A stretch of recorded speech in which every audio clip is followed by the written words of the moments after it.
Jamás olvidaré el olor de la tierra aquella mañana.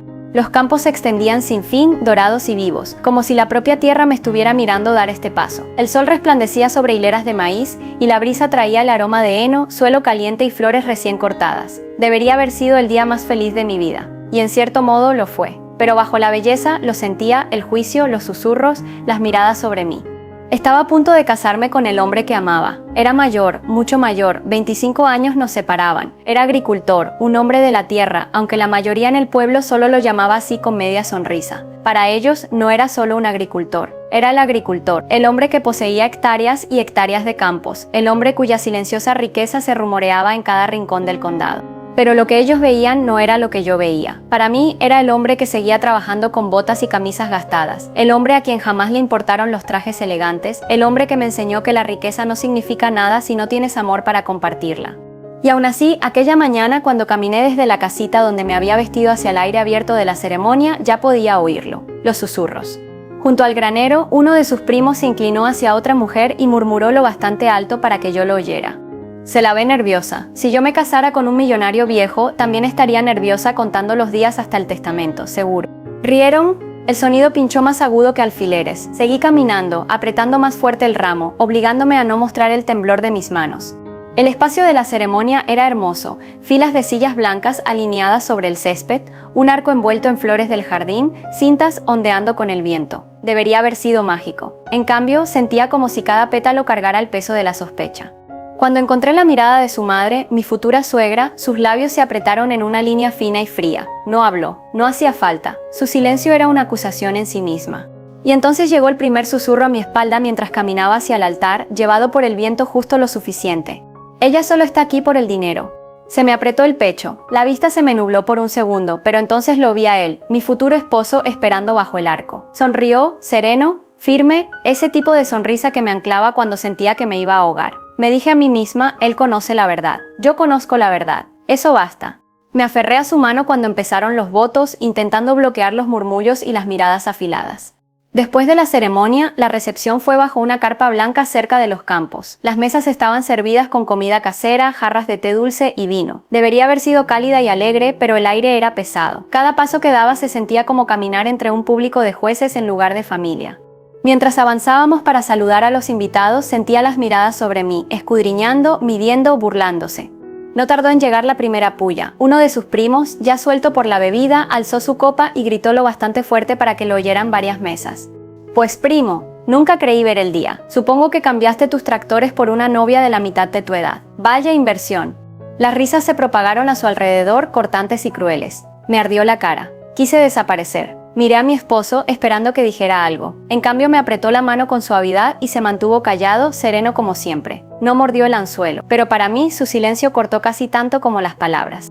Más tarde, cuando intentaba recomponerme junto a la mesa del buffet, se acercó su hija mayor. No se molestó en bajar la voz. Sus ojos me taladraron, su tono fue helado. ¿De verdad crees que engañas a alguien? Todos sabemos por qué estás aquí. Esto no es amor, es conveniencia. Prepárate para cuando todo se derrumbe. Sus palabras golpearon más fuerte que la risa del primo. Se me cerró la garganta, abrí los labios, pero no salió ninguna palabra. Ella sonrió ante mi silencio y se marchó, dejándome inmóvil con el plato temblando en mis manos. A nuestro alrededor las conversaciones continuaban, pero yo podía sentir la corriente subterránea. La gente no solo comía, bebía y celebraba. Me observaban esperando que me quebrara. La mitad del público llevaba máscaras educadas, fingiendo no notar nada. La otra mitad miraba abiertamente disfrutando del espectáculo. Y fue entonces cuando entendí, esta no era solo mi boda, era un juicio. Y todos los presentes ya habían decidido que yo era culpable. Las horas después de la ceremonia se extendieron más de lo que creí posible. Cada sonrisa me salía forzada, cada risa a mi alrededor parecía ir a mi costa. Intenté convencerme de que lo imaginaba, de que quizá era demasiado sensible, pero las palabras flotaban en el aire como humo que se niega a disiparse.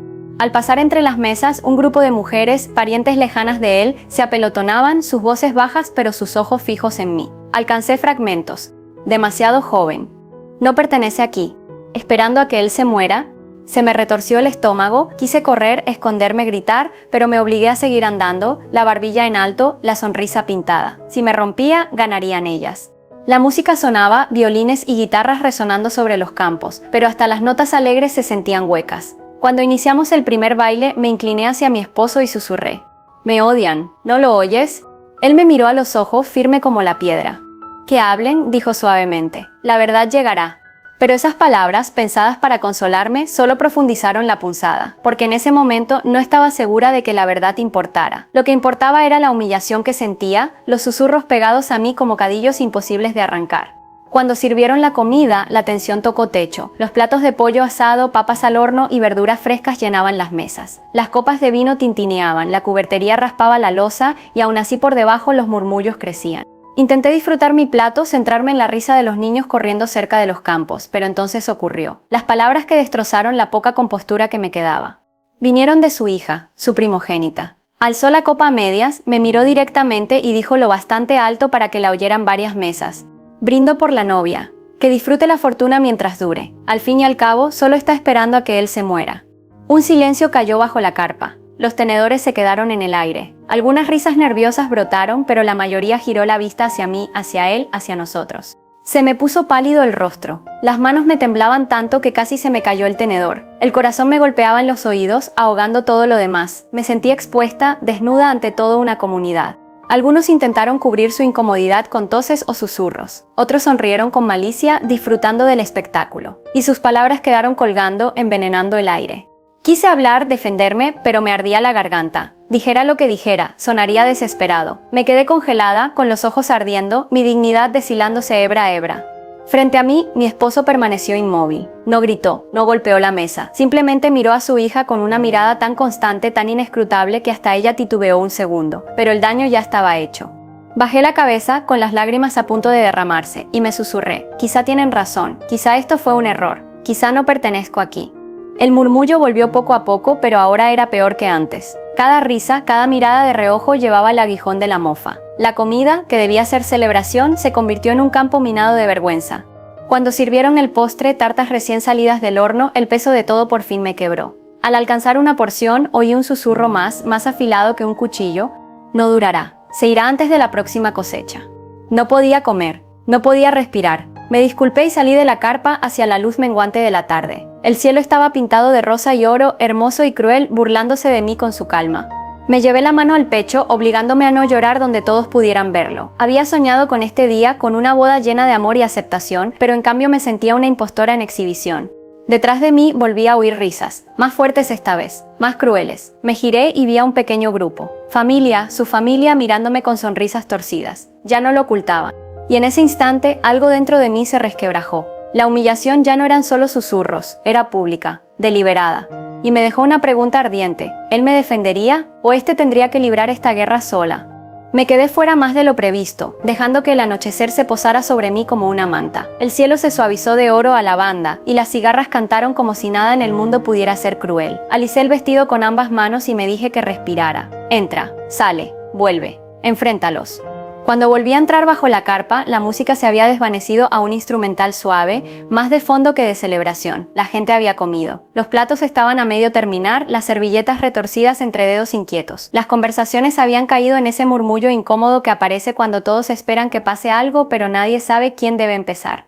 Tomé asiento. Él buscó mi mano bajo la mesa. Su palma estaba tibia y firme, con los callos que siempre me recordaban que todo lo que tenía lo había ganado. Me aferré como si fuera lo único sólido en la sala.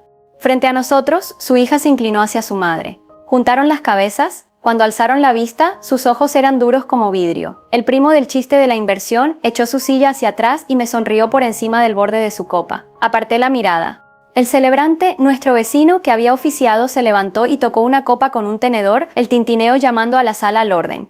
Amigos, dijo con una sonrisa delgada, de esas que se usan para zurcir un cuarto, tendremos unas palabras ahora. Brindis para los novios. Unos pocos aplausos, de compromiso. Alguien tosió. El viento tironeó de los bordes de la carpa, y la lona respondió con un suspiro largo y bajo. Miré mi servilleta, sintiendo cómo la tela se humedecía bajo mis dedos. Aún podía oír las palabras de la hija, ella solo espera que se muera. Quise enfadarme. La ira es limpia, pero lo que sentía era algo más sucio, duelo por una familia que no me quería, duelo porque mi día de boda se había vuelto un juicio imposible de ganar. Tragué saliva. ¿Alguien desea decir algo?, preguntó el celebrante, mirando a la mesa principal. Quería decir lo de siempre, padrinos, damas de honor, pero no había nada de usual en este día. Antes de que nadie se pusiera de pie, una sombra cayó sobre nuestra mesa. Era Sam, el capataz. No se acercó lo suficiente como para llamar la atención, solo pasó detrás de mí y dejó algo junto a mi plato, un pañuelo limpio, doblado. No me miró, no alteró el paso, siguió hacia el fondo de la carpa. Pero lo sentí igual, la pequeña misericordia de ser vista por alguien que no venía a herirme. Metí el pañuelo bajo los dedos. Mi esposo se dio cuenta. La comisura de su boca tiró de la sonrisa más leve, como si acabara de oír una promesa de la propia tierra. El celebrante carraspeó. «Empezaremos con la familia», dijo, esperanzado. La hija empujó la silla para levantarse, pero la mano de mi esposo apretó la mía por una fracción de segundo. Negó con la cabeza una vez, un no silencioso. Ella se quedó helada, con una sorpresa casi cómica cruzándole la cara antes de volver a sentarse, la mandíbula tensa. El tiempo se ralentizó. La sala contuvo el aliento. Hasta la cubertería pareció dejar de tintinear. Entonces quizá, el novio, ofreció el celebrante. Mi esposo soltó mi mano y se puso de pie. No golpeó una copa ni alzó la voz, solo se levantó del mismo modo en que se planta en los campos al amanecer, mirando el cielo y decidiendo cómo será el día. La carpa se cayó por sí misma. Recorrió la sala con la mirada, su madre, su hija, los primos y los vecinos, los trabajadores y sus esposas, la gente que había venido por obligación, curiosidad o amor. Sus ojos eran amables, pero debajo había cero. Ya le había visto esa mirada cuando se acercaba una tormenta y tenía que tomar una decisión difícil. «No soy de discursos», empezó. Su voz era baja, pareja. «Nunca lo he sido. La tierra no escucha palabras bonitas. Escucha lo que haces». Algunos asintieron. Otros se removieron. Incómodos. «He oído muchas palabras hoy», continuó. «No todas amables». Dejó que eso flotara. No señaló, no acusó. No hacía falta. «Supongo que hablar es fácil. Más fácil que sembrar. Más fácil que esperar. Más fácil que meter las manos en la tierra y confiar en que algo crecerá». Entonces volvió la cabeza hacia mí y por un segundo pareció que éramos solo nosotros dos bajo la carpa. Más fácil que amar a alguien y elegirlo ante todos. Elegirlo cuando sería más sencillo no hacerlo. Me picaron los ojos. Parpadeé fuerte. Miró de nuevo a la sala. Algunos se preguntan por qué está ella aquí. Algunos creen que lo saben. No lo saben. Un murmullo empezó y murió. «La verdad es», dijo, «que yo no estaba seguro de merecer ser elegido. He vivido lo suficiente como para coleccionar errores como herramientas viejas, cosas que guardo porque no sé dónde más ponerlas. No me desperté un día y decidí que necesitaba una esposa joven para adornar un porche en el que nunca me siento». Una pequeña risa tensa. Él no sonrió. Me desperté solo y entonces conocí a alguien que no quería nada de mí excepto una vida que pudiéramos construir juntos. Se detuvo. El viento pasó por los campos y la lona respondió con un tamborileo suave. Señaló con la barbilla hacia los límites de la granja. El invierno pasado, algunos recordarán, se inundó el potrero norte. El arroyo creció de noche, el establo bajo se llenó y los terneros estaban de pie en el agua al amanecer. Yo estaba con neumonía. Terco como soy, trabajé con la tos hasta que la tos trabajó conmigo. No podía levantar un cubo de pienso sin temblar. Varias cabezas asintieron. La inundación de invierno era cosa sabida. Ella no huyó, dijo. No se quedó en la puerta llorando por sus zapatos. Se calzó unas botas que no eran suyas, tomó un tractor que nunca había conducido y acarreó cama seca hasta que le sangraron las manos. Se quedó en agua helada hasta las rodillas para mover terneros a terreno alto mientras yo miraba inútil desde la puerta del establo, tratando de no desmayarme. La voz se le quebró, apenas ese tipo de grieta que solo una esposa oiría. Salvó lo que habríamos perdido porque yo era demasiado orgulloso para pedir ayuda. Luego me llevó a la clínica y se quedó en la camioneta esperando mientras yo discutía con un médico el doble de grande que yo sobre volver a casa. Unas risas de verdad esta vez. La gente se miró, imaginándolo. La tensión en la sala aflojó un punto. Y cuando llamó el banco siguió preguntando por qué no estaba renovado el crédito porque yo había perdido el plazo tosiendo mis pulmones. Ella no se puso nerviosa. Tomó la carpeta de la mesa de la cocina, leyó cada página y encontró la cláusula que nos habría costado 5.000 más en comisiones. Llamó al gerente por su nombre y le recordó que éramos clientes desde antes de que tuviera ese escritorio, y no lo pagamos. Un leve vaya del primo burlón. Le vi entrecerrar los ojos recalculando. Eso lo hizo ella, dijo él. Sencillo. Aprendió la tierra, aprendió las cuentas, me aprendió a mí. No porque hubiera dinero en ello, porque el amor mantiene las luces encendidas cuando el orgullo está demasiado ocupado para encontrar el interruptor. Silencio. Un silencio atento. En ese quieto algo se inclinó hacia mí que no había sentido en todo el día. Atención sin malicia. Miró hacia su madre. Sé que te preocupa, dijo con suavidad. El legado, la granja, ¿a dónde va cuando yo no esté? Tomó aire. A mí también me preocupa, pero no como crees.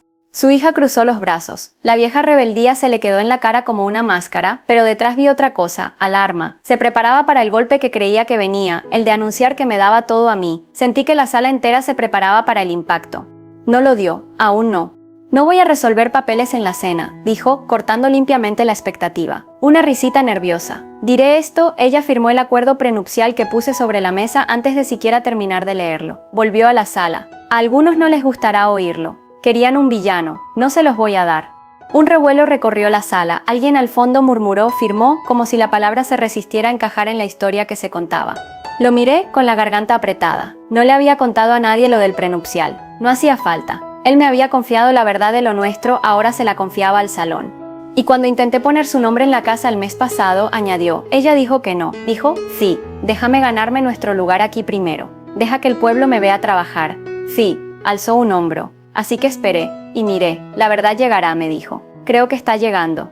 Tragué fuerte. La carpa se me nubló un segundo y parpadeé las lágrimas. Al otro lado de las mesas, los gestos se suavizaron, como si se hubieran limado los bordes. No en todos, no de golpe, pero en suficientes. Hasta la boca de su hija se entreabrió, apenas como si hubiera perdido una palabra que creía suya. Dejó que el silencio colgara. Luego apoyó la mano en la mesa y se inclinó con suavidad hacia sus siguientes palabras. Mi madre me enseñó que el valor de un hombre no se mide por lo que guarda, sino por lo que doña me enseñó a respetar a cualquiera que aparece a las 5 de la mañana y se queda hasta que se termina el trabajo. Asintió hacia Sam al fondo. Por eso la gente se queda con nosotros tanto tiempo. No pedimos pedigríes, pedimos manos. Respiró hondo. Conozco a la mayoría de ustedes y la mayoría me conoce. No estoy aquí para convencer a quien ya decidió. Estoy aquí para hacer una promesa donde pueda ser oída. Se volvió hacia mí otra vez, ojos brillantes, voz baja pero clara. Hoy te prometí que te elegiría en voz alta incluso cuando me cueste comodidad. Así que aquí va, te elijo. Las palabras me entraron como calor tras el frío. Mis dedos encontraron el pañuelo y se aferraron. Enderezó la espalda y miró de nuevo a la sala. También prometí a la gente de esta tierra que haría lo correcto. Ambas cosas pueden ser ciertas. Ambas son ciertas. Hizo una pausa y en la pausa sentí el giro, el lugar donde el discurso dejaría la explicación para entrar en otra cosa. El primo se inclinó hacia adelante. Los ojos de la hija se afilaron. Incluso la suegra ladeó la cabeza, escuchando la frase que le diría si había perdido una guerra que creía ganada. Mi esposo sacó un sobre del bolsillo de su chaqueta. No era grueso, ni llamativo. Solo un sobre color crema, con un nombre escrito al frente con su letra ordenada y antigua. No lo abrió. Lo apoyó sobre el mantel, con las yemas en el borde como quien asienta una semilla en la tierra. Dije que no haría papeles en la cena, dijo, con una sombra de sonrisa. Y no lo haré, pero sí les contaré una historia sobre este sobre. Miró al abogado. Sí, había venido esta noche, discreto como una sombra al fondo. El abogado asintió casi imperceptible. Hace unos meses, dijo, se acercó un comprador, ofreció más que el mercado por las hectáreas del este. Mucho más. Algunos saben quién llevó esa oferta hasta mi puerta. No miró al primo, pero este se puso rígido igual. Habría significado partir la granja en dos. Habría significado un cheque rápido. Y luego 10 años viendo casas arrastrarse sobre campos que hemos sembrado por generaciones. Un murmullo, más cortante ahora. La gente sabía exactamente qué significaba la parcela del este. Podían verla, esas líneas onduladas de heno, la loma que atrapa la luz de la mañana como una bendición. Estaba cansado, continuó. Estaba enfermo, y casi dije que sí. Entonces ella entró a la cocina, vio los papeles sobre la mesa y dijo, no, esta granja no es una caja registradora. No vendas el amanecer porque hoy te sientes mal. Dejó que las palabras se asentaran, su llaneza más verdadera que cualquier floritura. Me hizo té y se quedó ahí hasta que rompí la oferta en dos. Todas las miradas recayeron en mí. Quise encogerme. En cambio, devolví las miradas y las sostuve. Si iban a verme, que me vieran ahora. Golpeó el sobre con un dedo, una sola vez. Esto no es una escritura, no es un testamento, es una carta. Soltó un aliento que parecía haber contenido todo el día. Es una carta que escribí a mi familia y a este pueblo, y a los hombres y mujeres que trabajan esta tierra conmigo. Dice lo que debía haber dicho antes, quiénes somos, qué nos debemos y qué pasará cuando yo no esté para decirlo. La silla de la hija chirrió suavemente cuando se inclinó hacia adelante. Los dedos de la suegra apretaron la servilleta. El primo quedó inmóvil como presa que por fin entiende que la han visto. Pero antes de que llegue ese día, dijo firme, voy a aclarar 2 cosas ahora mismo. La carpa pareció inclinarse hacia él. Primero, dijo, volviéndose hacia mí, tú eres mi esposa, no una invitada, no una intrusa. Te corresponde este sitio tanto como a cualquiera que haya sangrado por esta tierra. Lo que hiciste el invierno pasado, y cada día desde entonces, ganó más que mi apellido. Ganó mi respeto. Si alguien aquí no puede darte lo mismo, la próxima vez come en el porche. Algunos jadeos. Unas risas, sorprendidas, aliviadas, de las que desanudan un cuarto. Sentí que algo dentro de mí se aflojaba tan de golpe que casi dolió. Segundo dijo, mirando a la multitud con esa autoridad callada que no se finge, nadie será excluido ni comprado ni sorprendido esta noche. Ni mis hijos, ni mi cuadrilla, ni mi esposa. El miedo ama la niebla, la despejo. Lo que venga será justo, y estará escrito donde todos puedan leerlo. Un suspiro lento recorrió a los presentes. La tensión no desapareció, cambió, suspenso, sí, pero ya no del cruel, del que escucha. Entonces tomó su copa, no la alzó todavía, sus ojos buscaron a su hija, sostuvo su mirada y cuando habló otra vez su voz se suavizó. Y ya que estamos diciendo verdades, dijo, necesito disculparme por algo, no con mi esposa, con mi hija. Ella alzó la barbilla, confundida. Dejé que la gente hablara de tu madrastra delante de ti porque no quería pelear contigo, dijo. Eso fue cobarde. Un padre no debe hacer que su hija cargue su silencio. Me miró, y luego de vuelta a ella. No tenemos que caernos bien todos los días, pero sí tenemos que decirnos la verdad a la cara. La hija parpadeó. Lo que hubiera preparado para decir, la daga que tenía lista en la lengua, se le escapó de las manos. Se reclinó lentamente, con los ojos brillantes pero inescrutables. Mi esposo por fin alzó la copa. Por mi esposa, dijo, con voz clara, no alta, pero suficiente para alcanzar los bordes de la carpa y más allá, que me eligió cuando era más seguro no hacerlo, que se metió en agua fría cuando yo no pude, que me recordó que esta granja cría personas, no solo cultivos. Hizo una pausa, el aliento enganchándosele en las palabras siguientes, y lo vi, ese ablandamiento en su rostro que solo aparece cuando va a mostrar una parte de sí mismo que guarda como una puerta. Y por mi madre, añadió, girando la cabeza con una ternura que me sorprendió, que me enseñó a reconocer la bondad, incluso cuando llegan botas 2 tallas más grandes y con un corazón que no merezco. Bajó la copa sin beber. Una cosa más, dijo, posando la palma ligeramente sobre el sobre de nuevo, y los dejó volver a su tarta. La carpa se inclinó como una sola. Miró al abogado. El abogado dio un paso más cerca, manos juntas al frente, con el zumbido discreto de quien está a punto de atestiguar, no de protagonizar. Mi esposo tomó aire, y con él, el silencio se volvió algo parecido a una oración. En esta carta, dijo suave, hay una frase que nunca pensé escribir. Empieza con tu nombre. Me miró, y termina con gracias. Miró a su hija, y hay otra que empieza con el tuyo, dijo con dulzura. Termina con lo siento. Recorrió la sala, familia, trabajadores, vecinos, escépticos, ahora atados al momento quisieran o no. Y al resto de ustedes, terminó, hay una frase que empieza con esta tierra. Sonrió, pequeña y real, y la sala contuvo el aliento para las palabras que seguirían. Y esa, dijo, levantando los dedos del sobre como una mano de la tierra rica, la leeré en 1 minuto. Alzó la copa por fin. A la verdad, dijo. Se levantaron copas, no todas, las suficientes. Yo alcé la mía, con la mano temblando por otra razón ahora. El sabor del vino me sorprendió, brillante, limpio. Cuando dejé la copa, me di cuenta de que la carpa sonaba distinto, ya no como un tribunal, como un lugar donde algo podía crecer. Y aún no había abierto el sobre. No se apresuró, se quedó ahí con el sobre bajo la mano como un hombre que sabe que el campo solo da si lo tomas a su ritmo. Entonces deslizó la solapa y desplegó una sola hoja, no muchas palabras. El papel se veía manoseado, un poco suavizado en los dobleces, como si lo hubiera llevado en el bolsillo unos días para asegurarse de que las frases se quedaban a donde él quería. No alzó la vista al empezar, leyó como si hablara con cada persona por turno. Para mi familia, mis vecinos y la gente que trabaja esta tierra, dijo. Estamos reunidos bajo una carpa, pero bien podríamos estar bajo el cielo que nos ha sostenido toda la vida. Quiero decir 3 cosas mientras pueden oírlas. Alzó los ojos por primera vez. La sala no se movió. Primero, esta granja no está en venta. Ni hoy, ni cuando sea más fácil, ni cuando esté cansado, ni cuando me haya ido. Podemos vender una novilla o una empacadora rota, pero no venderemos el amanecer. Esta tierra seguirá siendo granja. Soltó un suspiro. Y si los abogados necesitan una palabra para eso, que la llamen promesa. Al otro lado, la sonrisa del primo se afinó hasta desaparecer. Las sillas crujieron con gente moviéndose y cruzando miradas que decían más que palabras. Segundo, leyó sobre lo que pertenece a quién. Tengo hijos, son mi sangre. Serán atendidos, nada de lo que haga hoy les quitará nada, nada de lo que haga mañana los excluirá de lo que he construido en mi vida. Si vinieron a oír ganadores y perdedores, vinieron a la cena equivocada. Seguiremos siendo familia después del postre y seremos justos. La barbilla de su hija tembló, la primera grieta en la coraza que había llevado todo el día. Los dedos de su madre se aflojaron sobre la servilleta, como si recordara cómo respirar. Y tercero, dijo, suavizando la voz, sobre la mujer a mi lado. Me miró. Podía sentir a toda la carpa mirándome también, pero sus ojos me afirmaron como el horizonte afirma una línea de alambrado. Ya estuve casado, dijo sin vueltas. Al frente los ojos de su hija bajaron a la mesa preparándose para lo que viniera. Amé a mi primera esposa. Criamos hijos en esta casa. La enterramos en la colina norte, donde el viento es amable. Durante mucho tiempo creí que lo único decente era vivir en una casa llena de fantasmas. Tragó. La hoja le tembló apenas entre los dedos. Luego conocí a alguien que no intentó quitar el polvo a los fantasmas, dijo. Abrió una ventana y los dejó respirar. Plantó flores silvestres junto a la cerca porque oyó que eran sus favoritas. Usó las vajillas buenas un martes porque el duelo le había enseñado que el martes merece vajillas buenas. Nunca me pidió que fingiera que no había amado antes. Me pidió que volviera a amar honestamente. Un sonido recorrió la sala, un ah suave, como de tela cayendo. Volvió al papel, pero cuando siguió ya no leía. Recordaba.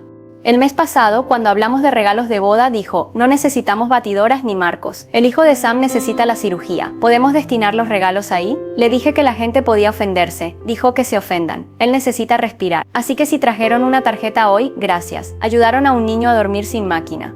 Sam, al fondo, se quedó muy quieto. Levantó la mano a la boca y la bajó vacía. Alguien cerca del pasillo susurró, oh, y se tapó la cara. Siguió, manso como una mano sobre un caballo asustado. Hace 2 semanas, dijo, intenté de nuevo poner su nombre en la casa. Ella volvió a decir que no. Dijo, haz que tus hijos sepan que no estoy aquí para quitar nada de lo que les prometiste. Dame un lugar en la mesa y me ganaré el RST o punto comilla. Así que lo escribimos. A algunos no les gustan los papeles, a mí tampoco, pero me gusta la claridad. Y si necesitan saberlo, me pidió que lo escribiera. Un oleaje de asombro. La palabra pidió quedó suspendida con luz propia. Y hoy, dijo, antes de la ceremonia caminó conmigo hasta la colina norte. Puso flores frescas allí, tocó la piedra y dijo, di, gracias por dejarme amarlo después de ti. Ted, si quieren saber quién es, empiecen ahí. No pude detener la lágrima que se me escapó. No lo intenté. Bajó la hoja. La carpa estaba tan callada que podíamos oír a los grillos contando la tarde. Miró a su hija. Hay una línea aquí para ti, dijo, tocando el papel una vez. No necesitas que la lea en voz alta si prefieres oírla de mí a solas. Pero te diré esto ahora. Debí haber dicho su nombre más en esta casa. Lo diré más. Y debí haberte dicho, mucho antes que hoy, que no necesito que examines a cada mujer por mí. Necesito que seas mi hija. Se le llenaron los ojos, parpadeó fuerte y asintió. Una vez, como si le hubieran quitado un peso que por fin podía soltar. Se enderezó, no más alto, exactamente, pero libre de algo. Hay una línea para mi madre también, dijo, volviéndose hacia ella con una ternura de muchacho que me desarmó. Tenías razón en ser cuidadosa. Te equivocaste en ser cruel. Te amo. Necesito que confíes en mí. Es la última vez que lo pediré en una sala como esta. Su madre apretó los labios luchando con algo. Luego asintió, pequeña, rígida. Su mano se movió bajo la mesa. Sentí el roce contra la mía. Ligero como quien prueba la temperatura del agua y luego un apretón que decía más que cualquier disculpa que pudiera articular frente a todos. Sostuvo la carta otra vez, pero ya no la leyó. Habló desde el centro llano de sí mismo. Dije que no haría papeles en la cena, y no lo haré, dijo. Pero sí diré lo que vamos a hacer, algo más grande que el papel. Miró hacia las mesas de los trabajadores. Separaremos una parte de la cosecha cada año para la gente que pone el lomo en esto, no caridad. Participación. Si a la granja le va bien, nos va bien a todos. Si duele, nos duele a todos. Así hemos actuado por años sin escribirlo. Ahora lo diremos en voz alta. Los peones se miraron como hombres que han cargado algo demasiado pesado y descubren que pueden dejarlo un segundo. Un tintinear bajo de copas se elevó, humilde y sincero. Se volvió hacia los vecinos mayores. Crearemos una beca. 2 estudiantes al año de este condado. Uno para agricultura, otro para enfermería. Porque los campos necesitan manos y la gente necesita cuidado. Llevará el nombre de la mujer con la que construí mi primera vida. Miró a su hija. Espero me ayudes a elegir a los 2 primeros. Se le escapó una risita estrangulada a medio camino entre sollozo y sí. Y protegeremos la parcela del este, dijo. No con discursos, con postes de cerca y una promesa. Seguirá siendo pasto y aves y heno. Cuando mi tiempo termine seguirán despertando y viendo un campo en lugar de un tejado. Eso bastó. El sonido que volvió no fue aún un aplauso. Fue una sala ablandándose, 100 defensas pequeñas bajando a la vez. Dobló la carta, la metió en el sobre y la guardó en la chaqueta. Luego tomó de nuevo la copa y la alzó apenas unos centímetros. No pido que nadie cambie de opinión esta noche, dijo. Pido que miren. Miren cómo ella llega a las 5. Miren cómo hacemos crecer este lugar como plantamos cualquier cosa, constante, paciente, con las manos en la tierra. Me miró. Si necesitan un villano, cuenten otra historia. Esta ya está llena. Levantó la copa más alto. Por mi esposa, dijo, por mi familia, por esta tierra que sigue enseñándonos a ser decentes, y por la verdad que se tomó su tiempo pero llegó antes de que se enfriara la tarta. Esta vez las copas se alzaron como trigo en brisa, no al unísono, no perfecto, pero juntas. Oí los primeros sollozos en la mesa de los trabajadores, y luego el sonido se extendió como una llovizna, callada, en todas partes. Él se sentó, la silla crujió, buscó mi mano bajo la mesa y la encontró húmeda de lágrimas. No la secó, la sostuvo. Respira, susurró. Lo hago, dije, y me di cuenta de que era verdad. La gente no nos rodeó, se acercaron en pares y tríos suaves, con los ojos en nosotros en lugar de por encima de nuestros hombros. Una mujer que había visto en la forrajera me tocó el codo y dijo: «Dije algo la semana pasada que ojalá no hubiera dicho. No sabía lo del niño. No sabía lo de la inundación. Lo siento», asentí, incapaz de encontrar una frase que no se quebrara. Me apretó el brazo y se fue sin exigirme que la hiciera sentir mejor por haber sido cruel. Eso, casi más que la disculpa, me hizo querer llorar otra vez. El primo se acercó, la cara enrojecida, desinflada. Intentó una sonrisa y no le salió. «Supongo que el campo del este está a salvo», murmuró. «Supongo», dijo mi esposo con calma y giró el hombro lo justo para que la conversación terminara sola. Sam avanzó entonces, sombrero en ambas manos, ojos brillantes. No habló al principio, dejó el sombrero en la mesa, aferró el borde y agachó la cabeza como un hombre en la iglesia que no puede ponerse del todo recto bajo lo que siente. «Gracias», dijo al fin con la voz raspada hasta la viga. «Por mi niño, por lo demás». «No fui yo», dijo mi esposo, inclinando la cabeza hacia mí. La quijada de Sam trabajó. Me asintió una vez, luego otra, y torpe, tierno, me rodeó en un abrazo tan cuidadoso como quien maneja cristal. «Señora», dijo, y luego se afirmó, «usted pertenece aquí». Tragué un sollozo y me reí a la vez. «Entonces acudiré», dije. «Ya lo hiciste», contestó y dio un paso atrás. La música volvió a arrancar, más suave al principio. Alguien volvió a afinar el violín. Un niño corrió con una cinta, suelto como potrillo. La carpa se sentía distinta, como si se hubiera abierto una puerta para que entrara aire fresco. En el otro extremo de nuestra mesa, su madre se levantó. Se movía con la gracia de una mujer cuyo cuerpo recordaba bailes de veranos lejanos. Se detuvo a mi lado y por un segundo nos miramos por encima del espacio de todo lo que no habíamos sabido decir bien. «Me casé demasiado joven», soltó, sorprendiéndose a sí misma. «Estaba segura de cosas sobre las que no tenía derecho a estar segura. A veces soy cruel cuando tengo miedo». Tragó, ojos fieros y húmedos. «Muy a menudo tengo miedo». «Lo sé», dije tan honesta como pude. Asintió. «Metí tus flores a la sombra esta mañana», dijo, como si pudiera contar a su favor. «No quería que se marchitaran». «Gracias», dije. Eran sus favoritas. Ambas entendimos quién era Sue. Algo se aflojó entre nosotras, pequeño y verdadero. Su hija fue la última en ponerse de pie. Tardó un buen rato en acercarse. Luego lo hizo deteniéndose al otro lado de su padre como si necesitara que él sostuviera el centro mientras cruzaba un puente estrecho. «Quiero oír mi frase», le dijo a él, la voz delgada pero firme. Él metió la mano en la chaqueta y le entregó la carta. Ella no la leyó en voz alta. Escaneó, se detuvo, apretó los labios, respiró. Luego se la devolvió y me miró. «He dicho cosas feas», dijo. «Algunas hoy, no puedo retirarlas, pero puedo dejar de decirlas. También puedo decir esto: fuiste a la colina». Se le llenaron los ojos otra vez. «Gracias por decir su nombre». «Sé lo que significa para ti», respondí. «Para mí también significa mucho». Asintió una vez como si hubiéramos intercambiado algo aunque aún no tuviera nombre. «Mañana te traigo café», dijo de golpe, y dejó escapar una risa rota de sí misma. «Si es que tomas». «Sí», dije. «Bien», dijo, y miró a su padre como diciendo: «Estoy intentando». Él le apretó la mano y ella no la retiró. El celebrante reapareció, mejillas sonrojadas, ojos húmedos. «¿Podemos tener a la pareja para el primer baile?», preguntó, señalando ya el violín. Nos pusimos de pie, las rodillas me flaquearon, pero su mano en mi espalda era segura. La banda encontró un vals lento con el que cualquiera con 2 pies izquierdos podía intentar. Él me tomó en sus brazos y se movió como quien ha aprendido a ir despacio cuando importa. «¿Hoy me cargaste?», le susurré al hombro. Él soltó una risita. «El invierno pasado tú me cargaste a mí», dijo. «¿Nos turnamos?». Giramos con la música. A nuestro alrededor, las mesas se desdibujaron en formas tibias y rostros. El campo más allá de la carpa retenía el último borde de luz como una promesa. «Tu brindis», dije, levantando la cabeza para mirarlo. «¿Fue?» «Verdad», dijo, ahorrándome adjetivos. «Fue verdad». «Tenía mucho miedo», admití. «Aún lo tengo, un poco». «Bien», dijo sonriendo con los ojos. «Significa que importa». Me hizo girar lento y seguro y cuando volví a él se inclinó lo bastante como para que solo yo oyera el resto. «Que miren», murmuró. «Que vean lo que crece». Asentí. El miedo no desapareció. Se retiró dejando sitio a otra cosa, algo más sólido que la aprobación, más callado que el triunfo. Pertenencia quizá, no la que te entregan, la que construyes. Cuando la canción terminó, toda la carpa aplaudió. No el aplauso educado de antes, un sonido real, desordenado y feliz. La banda cambió a algo más vivo y los vecinos se levantaron unos a otros. Los niños giraron hasta caerse y rieron en la hierba. Bajo el borde de la carpa, el abogado y Sam se estrecharon la mano. El primo encontró sus llaves y las miró como si hubiera olvidado para qué eran. La suegra se secó los ojos y le dijo a una mesa de mujeres: «Siempre fue un chico terco», y ellas rieron como si lo supieran desde que tenía 10 años. La hija puso 2 vasos de agua en nuestra mesa y dijo: «Mañana café», y yo dije mañana y lo dije en serio. Más tarde, cuando llegó la tarta, él me dio la primera porción. La tomé y sin pensarlo dejé el tenedor para romper un trocito con los dedos. Lo puse en un platito y lo deslicé hacia la silla vacía a nuestro lado. Él lo vio. Asintió una vez, lento, como quien asiente a un trozo de tierra que respeta. Comimos. Reímos. Estábamos cansados en ese buen modo que significa que has vivido el día honestamente.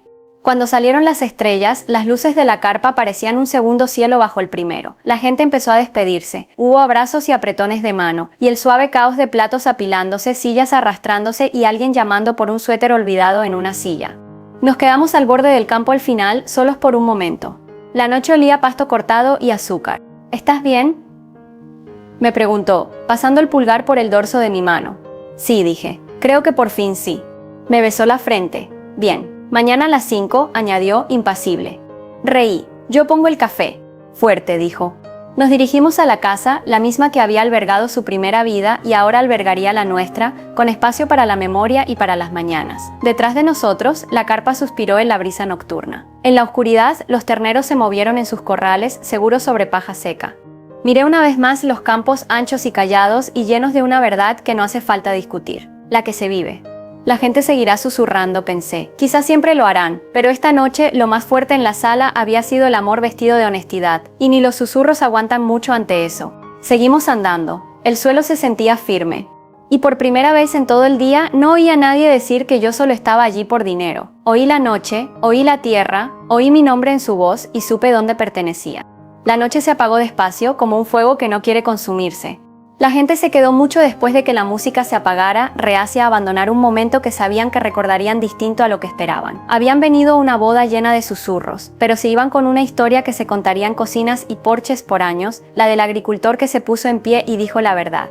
Me sentí más liviana con cada adiós, no porque todos los corazones hubieran cambiado, sino porque entendí que no los necesitaba a todos. Las personas que importaban, los que habían reído, trabajado o sufrido a su lado, habían oído algo que no podrían desoír.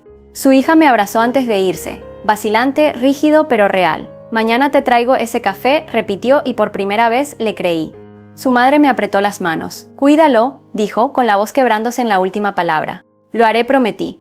Cuando el último invitado se fue y las linternas se atenuaron, el campo volvió a quedar quieto, las estrellas ardiendo nítidas sobre el perfil oscuro de los graneros. Caminamos de vuelta a la casa, de la mano, con los zapatos hundiéndose en la tierra blanda. ¿Te arrepientes?, pregunté, mi voz pequeña en la vastedad de la noche. Se detuvo. Cantaban los grillos. Se volvió hacia mí, ojos firmes, ni por un segundo. ¿Y tú? Pensé en los susurros, la humillación, el escozor de ser medida y no alcanzar. Luego pensé en su mano en la mía, en sus palabras en esa carta, en cómo la gente había cambiado de la duda a la escucha, de la crueldad a algo cercano a la reverencia. No, dije, sorprendiéndome con la claridad de mi voz. Ni por un segundo. Sonrió y seguimos caminando. La casa del campo se alzó al frente con las ventanas brillando suaves y doradas. Parecía más que una casa, parecía la vida que habíamos reclamado, juntos. Dentro, cuando las puertas se cerraron y la noche presionó suave contra las paredes, por fin solté el aliento que había contenido desde la mañana. Mi vestido cayó a mis pies y me quedé descalza sobre el piso de madera viejo, sintiéndome arraigada, firme. Él me besó, lento y seguro. Mañana empieza todo otra vez, murmuró. Lo sé, dije. Y estaré, cada amanecer, cada tormenta, cada cosecha. Soltó una risa suave, entonces que susurren. Y en esa casa silenciosa, llena del recuerdo de un amor perdido y la promesa de un amor renovado, entendí la verdad. Los susurros se desvanecerán, la tierra permanecerá, y lo que plantamos ese día, confianza, honestidad, pertenencia, echará raíces más profundas que cualquier rumor.